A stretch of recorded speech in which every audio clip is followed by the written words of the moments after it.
Chapter 12 book back question number 6. இது கொஞ்சம் வந்து பாத்தீங்கன்னா ஆக்சுவலா கான்செப்ட் ரொம்ப ஈஸியானது, கொஸ்டின் வந்து புரிஞ்சுக்கிறது கொஞ்சம் டைம் ஆகும்.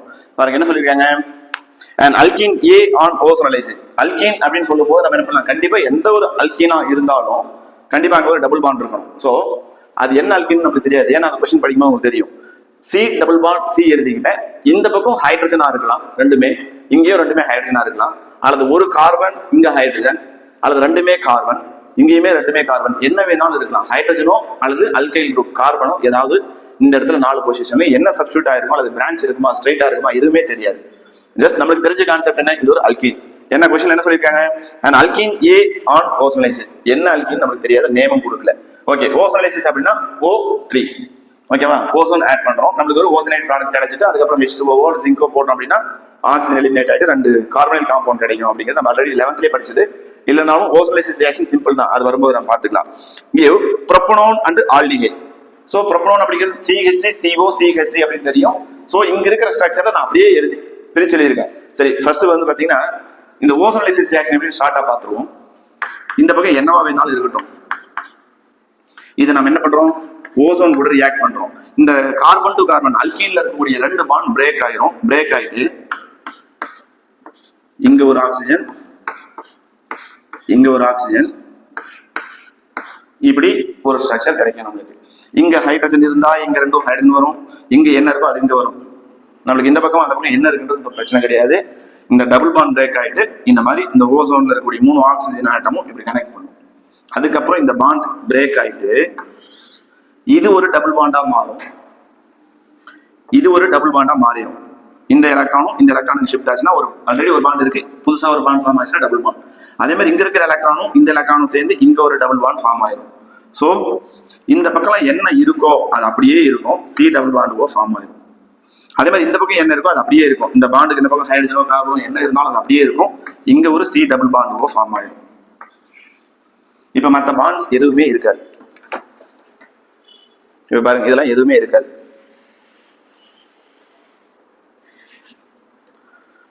இதுதான் இந்த காம்பவுண்டோட ஸ்ட்ரக்சர். ஓசோனலைசிஸ் பண்ணோம்னாலே இந்த டபுள் பாண்ட் பிரேக் ஆயிட்டு இங்க ஒரு டபுள் பாண்ட் ஓ வரும், இங்க ஒரு டபுள் பாண்ட் ஓ வரும். இது சிம்பிளா தெரிஞ்சுக்கிட்டா போதும். சோ இங்க இருக்கிற ஸ்ட்ரக்சருக்கு நான் அப்படியே இந்த கார்பன் மட்டும் பிரேக் பண்ணிட்டு இங்க நம்ம கீழே டபுள் பாண்ட் ஓல இருந்து பதிலா சைடுல எழுதிருக்கேன் சி டபுள் பாண்ட் ஓ. ஏன் அப்படி எழுதணும், எப்படி நம்ம கண்டுபிடிச்சோம், ப்ரோபனோன் அப்படின்னு அவங்களே சொல்லிட்டாங்க. அல்கீன் ஏ இருக்கு, ஓசோனலைசிஸ்க்கு ப்ரோபனோன். சோ அவங்க நேம் இதுக்கு கொடுத்துட்டாங்க. அண்ட் ஆல்டிஹைட் பி, பாருங்க, and alkene A on ozonolysis gives propanone and aldehyde B. இது propanone சொல்லிட்டாங்க, ஆனா இது ஏவும் கிடையாது பியும் இல்லை. ஆனா B அப்படிங்கிற ஒரு காம்பவுண்ட் ஆல்டிஹைட் சொல்லிட்டாங்க, அது ஃபார்மால்டிஹைட் அசிட்டால்டிஹைட் அல்லது வேற ஏதாவது ஆல்டிஹைடா, எதுவுமே நமக்கு இந்த ஆல்டிஹைடை பத்தி எந்த ஒரு டீடைலுமே தெரியாது. சோ ஆல்டிஹைட் என்ன இருக்கும், CH டபுள் பாண்ட் O இருக்குன்னு தெரியும். ஒரு bond CH double bond O, இந்த பாண்டுக்கு இந்த பக்கம் ஹைட்ரஜன் இருந்தா அது ஃபார்மால்டிஹைட், CH3 குரூப் இருந்தா அசிட்டால்டிஹைட், அல்லது வேற ஏதாவது அல்கைல் குரூப்போ அல்லது பிரான்ச்சஸோ இருந்துச்சுன்னா அதுக்கு நம்ம நேம் வரும். ஸோ நம்மளுக்கு என்ன ஆல்டிஹைட் தெரியாது, அந்த ஆல்டிஹைடுக்கான ஸ்ட்ரக்சர் மட்டும் எழுதிக்கிட்டோம். Okay, when B is oxidized C is obtained. இந்த B ஐ ஆக்சிடைஸ் பண்றோம், ஆக்சிடைஸ் பண்ணா C கிடைக்குதுன்னு சொல்லிட்டாங்க. இதை நாம தான் எழுதிக்கணும். C அப்படிங்கிறது ஒரு ஆல்டிஹைடு ஆக்சிடைஸ் பண்ணா carboxylic acid. So aldehyde oxidise பண்றோம், இந்த CH இருக்கிறது OH மாறுது, நான் அப்படியே எழுதிக்கிறேன். இங்க என்ன இருக்கோ அதுக்கான ரெஸ்பெக்டிவ் குரூப் இங்க வருமே தவிர இந்த H வந்து OH மாறும், அவ்வளவுதான், வேற எதுவுமே மாறாது. சோ அந்த ஆல்டிஹைடு இருக்கு, ஆக்சிடைஸ் பண்றோம், ஆக்சிடைஸ் பண்ணும்போது CHO அந்த H வந்து பாத்தீங்கன்னா OH மாறும். So aldehyde is converted into carboxylic acid, that's all. இங்க இருக்கிற குரூப் இங்க அப்படியே வரும். சோ எந்த ஒரு சேஞ்சஸ் சொல்ல நான் C அப்படியே எழுதிக்கிட்டேன். இப்ப C என்னன்னு தெரியணும்னா நமக்கு என்ன ஆல்டிஹைடு தெரியணும். ஓகே, அடுத்தது என்ன சொல்லிருக்காங்க, இந்த C வந்து பாத்தீங்கன்னா புரோமைன் அண்ட் ரெட் பாஸ்பரஸ் கூட ரியாக்ட் பண்ணா D கிடைக்கும். இந்த C என்னன்னு தெரிஞ்சாதான் D கிடைக்கும் நமக்கு தெரியும். ஆனா இங்க ஒரு க்ளூ பார்த்துக்கணும், புரோமின் அண்ட் பாஸ்பரஸ் ஒரு கார்பாக்சிலிக் ஆசிட் நமக்கு தெரியுது, COOH கார்பாக்சிலிக் ஆசிட் இருக்கு. அந்த கார்பாக்சிலிக் ஆசிட் கூட புரோமின் அண்ட் ரெட் பாஸ்பரஸ் கூட நம்ம ரியாக்ட் பண்றோம், அப்போ ஒரு ப்ராடக்ட் D தெரியும். ஆனா இதுக்கு ஒரு clue, carboxylic acid and bromine and red phosphorus கூட ரியாக்ட் பண்றது வந்து ஹெல்-ஹோல்ஹால் அண்ட் ஜெலின்ஸ்கி ரியாக்ஷன் அப்படின்னு சொல்லக்கூடிய HVZ ரியாக்ஷன். இந்த ஸ்டெப் வந்து பாத்தீங்கன்னா HVZ ரியாக்ஷன். அந்த HVZ ரியாக்ஷன் என்ன சொல்றாங்க, அதுவும் ஒரு இம்பார்ட்டன்ட் கொஸ்டின் தான், அதை நீங்க தனியா பாத்துருங்க. HVZ ரியாக்ஷன் என்ன சொல்லிருப்பாங்க அப்படின்னா, ஒரு கார்பாக்சிலிக் ஆசிட் இருக்கு, இப்படி கார்பாக்சிலிக் ஆசிட் இருக்கு அப்படின்னா இந்த கார்பாக்சிலிக் ஆசிட் ஃபங்க்ஷனல் குரூப், நல்ல கவனிங்க, COOH ஃபங்க்ஷனல் குரூப். அந்த ஃபங்க்ஷனல் குரூப்ல இருக்கக்கூடிய ஃபர்ஸ்ட் கார்பன் ஆல்பா கார்பன் நம்மளுக்கு தெரியும். இந்த ஆல்பா கார்பன்ல ஹைட்ரஜன் இருந்தால் இந்த ஆல்பா ஹைட்ரஜனுக்கு பதிலா இங்க இருக்கிற ஹாலஜன் வந்து இங்க ஒரு சப்ஸ்டிட்யூட் ஆகும். சோ இங்க இருக்கிற ஹெச்சும் ஒரு பிஆரும் HBr போயிடும், இங்க ஒரு பிஆர் வரும். ஓகேவா? அப்ப COOH வந்து ஃபங்க்ஷனல் குரூப். அந்த ஃபங்க்ஷனல் குரூப்புக்கு பக்கத்து கார்பன் ஆல்பா கார்பன். ஆல்பா கார்பன்ல ஹைட்ரஜன் இருந்துச்சு அப்படின்னா அந்த ஆல்பா ஹைட்ரஜனுக்கு பதிலா ஒரு புரோமின் வந்து சப்ஸ்டிட்யூட் ஆகும். இதுதான் HBz ரியாக்ஷன் நமக்கு தெரிய வேண்டியது. அப்ப நம்ம இங்க என்ன தெரிஞ்சுக்கணும் இன்டைரக்டா, இங்க என்ன ஆசிடோ இந்த இடத்துல வந்து பாத்தீங்கன்னா ஒரு பிஆர், இந்த கார்பன்ல இருக்க ஒரு பிஆர் வந்து சப்ஸ்டிட்யூட் ஆயிருக்கும். ஓகே, இது டிஆர். ஓகே, இப்போ டி என்னன்றது நம்ம அப்புறம் பார்ப்போம். இப்போ இந்த டி ஹைட்ராலிசிஸ் பண்ணா இ கிடைக்குமா? இப்போ வரைக்கும் நமக்கு இ என்னன்றது தெரியாது. ஆனா இன்னொரு க்ளூ கொடுத்திருக்காங்க பாருங்க. D which on hydrolysis gives E என்னன்னு தெரியாது. Okay, when propanone is treated with HCN, propanone already நம்ம சொன்னாங்க இல்லையா, ஒரு அல்கேன் ஓசோலைசிஸ் பண்ணா அப்படின்னா புரோபனோன் அண்ட் ஆல்டிஹைட் பி கிடைக்குது. இந்த புரோபனோனை ஹைட்ரோஜன் சயனைடு HCN கூட ரியாக்ட் பண்ணிட்டு ஃபாலோட் பை ஹைட்ராலிசிஸ், HCN போட்டு அப்புறம் ஹைட்ராலிசிஸ் பண்ணா E கிடைக்குமா? அப்ப நமக்கு இந்த E தான் வந்து க்ளூ. E இருந்தா நம்ம என்னன்றது கண்டுபிடிக்க போறோம். சோ இப்போ இந்த CH3CO CH நான் எழுதுறேன். CH3 C double bond O CH3 இருக்கு. HCN கூட ஃபர்ஸ்ட் நம்ம ரியாக்ட் பண்றோம். HCN H plus Cn minus. இப்போ இந்த கார்பன் அண்ட் ஆக்சிஜன்ல கார்பனைல் கார்பன் வந்து பாத்தீங்கன்னா ஆக்சிஜனுக்கு delta plus, sorry delta minus, கார்பனுக்கு டெல்டா பிளஸ். அப்ப இந்த Cn வந்து கார்பனைல் கார்பனை அட்டாக் பண்ணும். அப்போ இந்த ஆக்சிஜனுக்கு எலக்ட்ரான் ஷிஃப்ட் ஆயிரும், இந்த H பிளஸ் அங்க போய் பாண்ட் ஆகும். சோ இது எப்படி எழுதுவோம்? CH3 COH CH3 CO, இந்த H அங்க போயிரும், இந்த Cn வந்து கார்பன் கூட பாண்ட் ஆயிரும். இந்த கார்பனுடைய இதை பிரிச்சு எழுதிக்கலாம், C triple bond N and CH3. Okay, இப்போ நம்மளுக்கு சைனோ ஹைட்ரேன் கிடைச்சிருச்சு. பட் இது ப்ராடக்ட் கிடையாது, E கிடையாது. ஏன்? ஹைட்ராலிசிஸ் பண்ணணும். என்ன கொடுத்துருக்காங்க நம்மளுக்கு? Propanone is treated with HCN followed by hydrolysis. So நமக்கு HCN கூட ட்ரீட் பண்ணும்போது இது கிடைச்சது. இப்போ ஹைட்ராலிசிஸ் பண்றோம், H3O plus H2O bar H plus. அப்போ இங்க என்ன நடக்கும் அப்படின்னு பாத்தீங்கன்னா ஸ்டெப் பை ஸ்டெப்பா கம்ப்ளீட்டா தெரிஞ்சுக்கங்க. இந்த நம்ம ரியாக்ஷன் எழுதணும்ன்றது கிடையாது, ஜஸ்ட் தெரிஞ்சுக்கிறதுக்காக தான் சொல்றேன். இதுல ரெண்டு பாண்ட் பிரேக் ஆயிட்டு இது பாருங்க, இந்த H2O H3O பிளஸ் இருந்தாலும் அதுல H2O மட்டும் தான் ரியாக்ட் ஆகும். ஸோ CH3 COH அப்படியே இருக்கும், இந்த CH3யும் அப்படியே இருக்கும், இங்க இருக்க C அண்ட் Nல இருக்கக்கூடிய ட்ரிபிள் பாண்ட்ல ஒரு பாண்ட் மட்டும் அப்படியே இருக்கும். ரிமைனிங் ரெண்டு பாண்ட் பிரேக் ஆயிட்டு H2O இருந்த ஆக்சிஜன் இந்த கார்பன் கூட வந்து பாண்ட் ஆயிடும். H2O H3O பிளஸ்ல H2O மட்டும் தான் ரியாக்ட் ஆகும். அந்த H2O இருக்க ஆக்சிஜன் மட்டும் இந்த கார்பன் வந்து பாண்ட் ஆகும். ரிமைனிங் இருக்கும் H2. அந்த ஹைட்ரஜன் இந்த நைட்ரஜன் கூட பாண்ட் ஆகும். பிகாஸ் இந்த நைட்ரஜனுக்கு ரெண்டு பாண்ட் பிரேக் ஆயிருக்கு இல்லையா, அப்ப இந்த நைட்ரஜன் கூட ரெண்டு பாண்ட் பிரேக் ஆயிரும். இதை ஃபர்தரா மறுபடியும் என்ன பண்றோம்? ஹைட்ராலிசிஸ் பண்ணுவோம். இது நம்ம ஸ்டெப் பை ஸ்டெப்பா எழுத தேவையில்லை, ஒரே ஸ்டெப் தான், தெரிஞ்சுக்கிறதுக்காக சொல்றேன். அப்ப இந்த ஹைட்ராலிசிஸ் பண்ணும்போது மறுபடியும் H plus OH minus தெரியும் இல்லையா, அதுல இந்த இடத்துல OH மைனஸும் இங்க H plus ரியாக்ட் ஆகும். அதாவது இந்த OH இங்க H. அப்ப அதை எப்படி எழுதலாம்? CH3 COH CH3 இங்க C double bond O OH. இது ஒரு கார்பாக்சிலிக் ஆசிட். அப்ப CH3 COH CH3, அதாவது CH3 twice COH COOH அப்படிங்கிற ஒரு ஆல்கஹாலும் கார்பாக்சிலிக் ஆசிட் இருக்கக்கூடிய ஒரு காம்பவுண்ட் கிடைக்குது. இதுதான் என்னது? E. இப்போ இது NH3 தனியாக எலிமினேட் ஆயிரும். சோ நம்ம இதுக்கு இத்தனை ஸ்டெப் எழுதணுமா, இந்த E கண்டுபிடிக்கிறதுக்கு இத்தனை வேணுமா அப்படின்னு கேட்டீங்கன்னா இவ்வளவு தேவையில்லை, ஜஸ்ட் நம்ம தெரிஞ்சுக்கிறது தான். இப்போ எல்லாத்தையும் எரேஸ் பண்ணிடலாம். அதுக்கு முன்னாடி இந்த ப்ராடக்ட்டை இங்க எழுதுவோம். ஓகேவா? அழிச்சிட்டு எழுதிக்கலாம், அதை மட்டும் எப்படின்னு பாத்துக்கங்க. ஓகே, இப்போ நம்மளுக்கு E அப்படிங்கிற காம்பவுண்ட் கிடைச்சிருச்சு. இதை நான் கொஞ்சம் திருப்பி எழுதியிருக்கேன். இங்க இருக்கக்கூடிய அதே ஸ்ட்ரக்சர்ல COOH கீழே வந்து பாத்தீங்கன்னா அந்த COOHல ஒரு பாண்டு. அப்போ இந்த டோட்டல் பார்ட் வந்து இந்த ஸ்ட்ரக்சர் மாதிரி இங்க ஏதோ இருக்க போகுதுன்னு அர்த்தம். ஓகேவா? ஓரளவுக்கு இப்போ கிளியரா இருப்பீங்க. சோ நம்மளுக்கு இதுக்கு என்ன நேம் அப்படின்னு பார்ப்போம். நேம் லாஸ்டா பாத்துக்கணும். எல்லாத்துக்கும் என்னது, ஒவ்வொரு ப்ராடக்ட்டுக்கும் என்ன நேம் வருது லாஸ்டா பாத்துக்கணும். எல்லாத்தையுமே டெரைவ் பண்ணி முடிச்சுட்டு ஓகே, இப்போ E இங்க இருக்கு அப்படின்னா ஹைட்ராலிசிஸ் பண்ணும்போது தான் E கிடைச்சிருக்கு. இந்த ப்ராடக்ட் இந்த இடத்துல என்ன இருந்திருக்கும்? நான் கொஞ்சம் அப்படியே மாத்தி எழுதுறேன் பாருங்க. இங்க OH இருக்கா, OHக்கு பதிலா BR இருந்திருக்கணுமா? ஏன்னா BR இருந்து அதை ஹைட்ராலிசிஸ் பண்ணும்போது அந்த இடத்துக்கு OH இருந்திருக்கும். ரொம்ப சிம்பிள் பாத்துங்க. இந்த COOH இங்கேயே இருக்கு, காம்பவுண்ட் Cலயே COOH இருக்கு. அப்ப கண்டிப்பா இந்த பார்ட்டுக்குள்ளதான் HVZ ரியாக்ஷன் நடந்திருக்கணும். அப்ப HVZ ரியாக்ஷன் நடக்கும்போது புரோமினேஷன் வந்து நடந்துச்சு அப்படின்னா BR எந்த இடத்துல சப்ஸ்டிட்யூட் ஆச்சோ இந்த Dல வந்து பாத்தீங்கன்னா BR இருக்கணும். அதை ஹைட்ராலிசிஸ் பண்ணும்போது BR க்கு பதிலா OH வந்திருக்கணும். அப்படின்னா இந்த டில என்ன இருக்கணும், பிஆர் இருக்கணும். இந்த ஓஹெச்சுக்கு பதிலாக பிஆர் இருக்கணும். ஹைட்ரலைசிஸ் பண்ணும்போது ஓஹெச் வந்து சப்ஸ்டிட்யூட் ஆயிருக்கு. ஸோ இது அப்படியே எழுதி ஓஹெச்சுக்கு பதிலாக பிஆர் எழுதுனா முடிஞ்சது. COH CH3 twice, இங்க பிஆர்.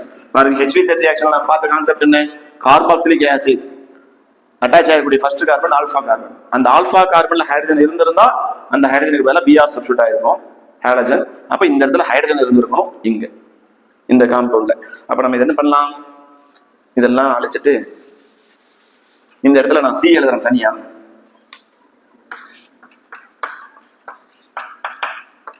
நல்லா பாத்துக்கங்க, CH3 twice அப்படியே எழுதிக்கலாம். இங்க ஹைட்ரஜன், இதுதான் சி. இங்க இருக்கிற சிக்கு இந்த மாதிரி ஒரு ஸ்ட்ரக்சர் இருக்கும்.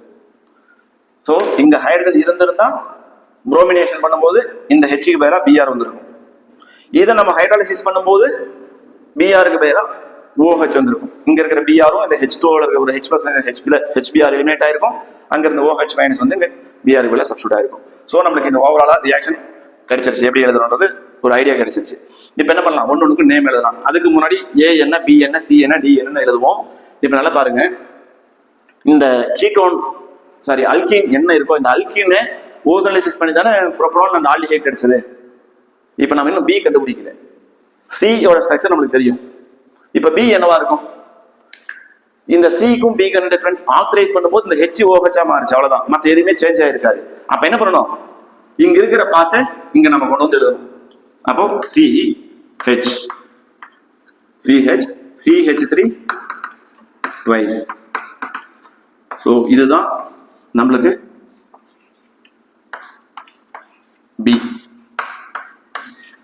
அப்போ CH3 twice CH double bond O அப்படிங்கிற ஒரு ஆல்டிஹைட். இப்ப நம்ம இதுல இருந்து இந்த அல்கீனை எப்படி கொண்டு வரலாம்னு பாருங்க. நம்ம ஆல்ரெடி பார்த்தோம் இல்லையா, அந்த ஸ்ட்ரக்சர்ல ஓசோனைசிஸ் பண்ணதுக்கு அப்புறம் கிடைக்கக்கூடிய ஒரு ஸ்ட்ரக்சர் கிடைக்கும் இல்லையா, அது இப்ப இது ரெண்டையும் கம்பேர் பண்ணுங்க. இந்த ஆக்சிஜனும் இந்த ஆக்சிஜனையும் எடுத்துட்டு நடுவில் டபுள் பாண்ட் போடணுமா. இப்ப பாருங்க, இங்க CH3 இருக்கனால இங்கேயும் CH3 twice போட்டுக்கிட்டேன். இங்க ஒரு CH3 இங்க ஒரு CH3, சோ CH3 போட்டுட்டேன். அடுத்து என்னது, இங்க CH கார்பன் கூட ஒரு H, இன்னொரு பாண்ட்ல என்ன வரும், CH3 twice. இவ்வளவுதான். இதுதான் நமக்கு கிடைச்ச, அதாவது கொடுத்திருக்கக்கூடிய அல்கீன் ஏ. இதை ஓசோனைசிஸ் பண்ணோம் அப்படின்னா இந்த இடத்துல பாண்ட் பிரேக் ஆயிட்டு பாருங்க, double bond O, ketone that is propanone and aldehyde B. இந்த டோட்டல் பார்ட் வந்து பாத்தீங்கன்னா இங்க டபுள் பாண்ட் ஓ வந்துச்சுன்னா ஆல்டிஹைட் பியா இருக்கும். இதை ஆக்சிடைஸ் பண்ணோம் அப்படின்னா இந்த COOH வந்து பாத்தீங்கன்னா CHO வந்து என்ன ஆகும், COOH மாறிடும். இந்த H ஆக்சிடைஸ் ஆயிட்டு OH மாறும். So carboxylic acid. ஸோ இதனுடைய டோட்டல் ஸ்ட்ரக்சர் இங்க எழுத முடியாதுனால நான் எழுதியிருக்கேன். ஓகேவா, இதுவும் இது ஒண்ணுதான். இதை நம்ம ஃபர்தர் என்ன பண்றோம், HBr புரோமின் அண்ட் பாஸ்பரஸ் போடும்போது இந்த Hக்கு பதிலா Br சப்ஸ்டிட்யூட் ஆயிட்டு இது கிடைக்குது. Br சப்ஸ்டிட்யூட் ஆன ஒரு ப்ராடக்ட் கிடைக்குது. அதை நம்ம ஹைட்ரலைசிஸ் பண்ணும்போது H+ and Br minus eliminate ஆயிட்டு இந்த இடத்துக்கு OH வந்துச்சுன்னா இங்க OH வந்துடும். ஸோ A என்ன, B, C, D, E வரைக்கும் நம்ம எழுதிக்கலாம். ஃபர்ஸ்ட் காம்பவுண்ட் எழுதிட்டு அதுக்கப்புறம் அதுக்கு என்ன நேம்னு பார்ப்போம். இப்போ A, B, C, D and E இந்த 5 காம்பவுண்ட்ஸோட ஸ்ட்ரக்சரும் நம்ம எழுதிட்டோம். ஃபர்ஸ்ட் இதுக்கு நேம் எப்படி கொடுக்குறதுன்னு பார்ப்போம். 1 2 3 4 5 கார்பன் இருக்கு இல்லையா. அப்ப 5 கார்பன் இருக்கனால மீத் ஈத் ப்ரோப் பியூட் பென்ட் எழுதிக்கலாம். பென்ட்ல செகண்ட் கார்பன்ல டபுள் பாண்ட் இருக்கு. ஏன்னா வேற எதுவுமே ஃபங்க்ஷனல் குரூப் இல்லை. அதனால தான் நம்ம என்ன பண்றோம், 1 2 3 4 5 நம்ம லெஃப்ட் டு ரைட் நம்பர் கொடுத்துட்டு போனோம். ஸோ பென்ட் அப்படின்னு எழுதிட்டோம். செகண்ட் கார்பன்ல டபுள் பாண்ட் பென்ட் 2E. இதுல செகண்ட் கார்பன்லயும் ஃபோர்த் கார்பன்லயும் ரெண்டு மெத்தில் குரூப் இருக்கு. சோ என்ன சொல்லுவோம், 2,4 டைமெத்தில். சோ A ஓட name 2,4 dimethyl pent 2E. Next compound B, CH3 twice CHO. இங்க நமக்கு ஃபங்க்ஷனல் குரூப் CHO இருக்கு. சோ நம்ம இங்க இருந்து நம்பர் கொடுக்க கூடாது. ஃபங்க்ஷனல் குரூப் லீஸ்ட் நம்பர் வர மாதிரி நம்ம இப்படி தான் நம்பர் கொடுக்கணும். 1 2 3 ன்னு கொடுத்தாலும் சேம் அதே நம்பர் தான். 3 கார்பன் தான், சேம் காம்பவுண்ட் தான். சோ மீத் ஈத் ப்ரோப் எல்லாமே single bond propane. Aldehyde functional group அப்படிங்கறனால ப்ரோபனல். சோ மீத் ஈத் ப்ரோபனல் எழுதிட்டோம். அதுல செகண்ட் கார்பன்ல மெத்தில் இருக்கிறதுனால 2 மெத்தில். So 2 methyl ப்ரோபனல். அப்படின்னு எழுதுறோம். சப்போஸ் உங்களுக்கு நேம் கிளியரா இல்லை அப்படின்னா கிளாரிட்டி வந்து 1080 பிக்சல்ல வச்சீங்க அப்படின்னா கொஞ்சம் கிளியரா தெரியும், ஜூம் பண்ணி கூட பார்த்துக்கலாம். ஏன்னா கொஞ்சம் நல்ல வீடியோ வந்து கிளாரிட்டியா தான் இருக்கும். நீங்க பாத்துங்க எப்படி உங்களோட மொபைல் எப்படி செட்டிங்ஸ் இருக்குன்னு பாத்துங்க. ஸோ இது வந்து காம்பவுண்ட் பி வந்து 2-மெத்தில் புரோப்பனல். இடமில்லாம ரொம்ப சின்னதா எழுதுறேன். இப்போ இது என்ன வரும்? Carboxylic acid. இதுவும் functional group. So right to left தான் வரும். 1 2 3 மீதியல் புரோப்பனாயிக் ஆசிட். புரோப்பனாயிக் ஆசிட்ல செகண்ட் கார்பன்ல methyl. So two methyl propanoic acid. இப்ப நம்ம இந்த காம்பவுண்ட்ல பாருங்க 1 2 3 புரோப்பனாயிக் ஆசிட். அந்த புரோப்பனாயிக் ஆசிட்ல ஒரு மெத்தில் குரூப்பும் ஒரு புரோமோவும் பிரான்ச்சஸா இருக்கு. சோ ஃபர்ஸ்ட் நம்ம வந்து புரோப்பனாயிக் ஆசிட்ல எழுதுவோம். புரோப்பனாயிக் ஆசிட் அதுல மெத்தில் இருக்கு, புரோமோவும் இருக்கு. பட் இந்த ரெண்டுமே வந்து ப்ரிஃபிக்ஸ்ல சொல்லும்போது ஆல்பாபெட்டிக் ஆர்டர் பார்க்கணும். எது ஃபர்ஸ்ட் ஒன் பாத்தீங்கன்னா புரோமோ தான் ஃபர்ஸ்ட் வரும். So 2 bromo 2 methyl, 2 bromo 2 methyl propanoic acid. நல்லா பாத்துக்கங்க. 2 புரோமோ 2 மெத்தில் புரோப்பனாயிக் ஆசிட். இது காம்பவுண்ட் டி. இப்ப ஈக்கு நேம் என்ன வரும் பாருங்க. 1 சரி, இங்க CO வச்சிருக்கனால அங்கெல்லாம் ஒண்ணா எழுதிருக்கு, பிரிச்சு எழுதிருக்கோம். வேற ஒண்ணும் இல்லை, பார்க்க ஒரு டிஃபரெண்டா இருக்குன்னு நினைக்கிறேன். 1 2 3 3 கார்பன் இருக்கு, same propanoic acid.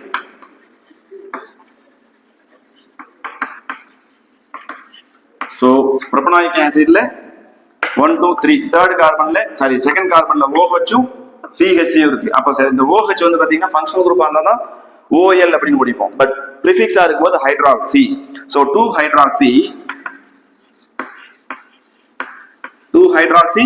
2 methyl propanoic acid. So compound E என்ன? 2 ஹைட்ராக்சி 2 மெத்தில் புரோப்பனாயிக் ஆசிட்.